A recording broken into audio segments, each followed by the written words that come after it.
gathered here today to express our condemnation of the ISIS attack and urging the British government to continue to support Iraqi Kurdistan directly, but also to look at the future of that area and to support Kurdistan, which has now built a fledgling democracy and a fledgling economy there, to build its capacity to defend itself and to protect the democracy and the economic achievements of that area for the people of Kurdistan region. Well, the aim of the demonstration is really to highlight both the military and humanitarian crisis that we still face in Iraqi Kurdistan. It's good that President Obama and other allies have said that they will step in, and we need that. We certainly need the airstrikes. They've been successful up to a point in helping the Peshmerga push back on ISIS, but we need that to continue, and we need it to be forceful and swift. What we now want is ability and the capacity to defend our borders, because the ISIS attack has proven to all of us that if Kurdistan region do not have its own strong defense force, it is all the achievement, all the gains that they have made in economy, in cultural life, in social life, is under threat. So they need to be able to defend themselves. And unfortunately, the West has not looked at that policy before. Now they are considering it serious, and one of the key reasons of our demonstration today is to urge the British government to help Kurdistan to build its capacity and the capabilities to defend itself and to protect its democracy. Well, we're not calling for boots on the ground. We're calling for airstrikes, for sharing of intelligence, and we're calling for the Peshmerga to be armed and trained properly. This is something that's been denied them by Prime Minister Maliki's government. What we also desperately need is for the humanitarian assistance to be much, much more coordinated and to be on a much bigger scale. There are hundreds of thousands of people still not getting 3 meals a day. Within 8 weeks, they will be facing winter, and the winter in Kurdistan is very harsh. These people are living outdoors, they're living in tents, or sometimes they're living in half-finished buildings. So the humanitarian situation is still a disaster, and the UN really needs to step up and act appropriately to deal with the scale of this disaster.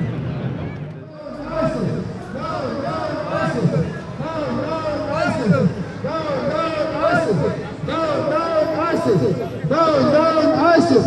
Lord, live Kurdistan!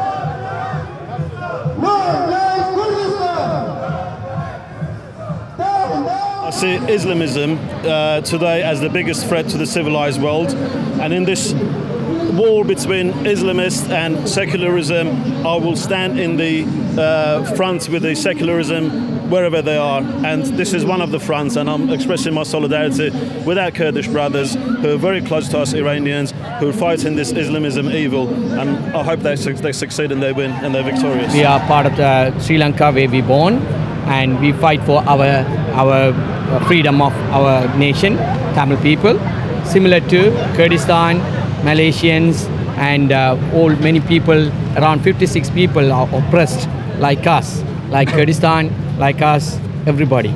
But we all fight together. In fact, we have a group called Nation Without States. We are working together because these nations are very Americans or the British or everybody are bigger nations. Even Iraq is a bigger nation. If you want to fight against them, fight for your rights, we have to be together. All the oppressed people, we must fight together. Military intervention for freedom is a very tricky subject because, of course, the West have intervened in Iraq, Libya, Afghanistan, in many areas, and the West at the moment, the people don't want boots on the ground. They don't want to get involved in military adventures because they shouldn't be changing the way people rule themselves. What we should be doing is arming the Kurds, giving them the weaponry to defend themselves and create their own state. I don't think anybody's asking the Kurds to invade northern Iraq and go into Sunni areas because you'd be creating a blood feud for the next 1,000 years versus Sunni.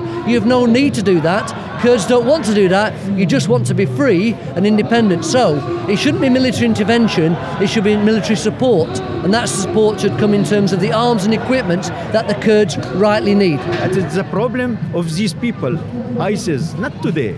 It is 1,400 years.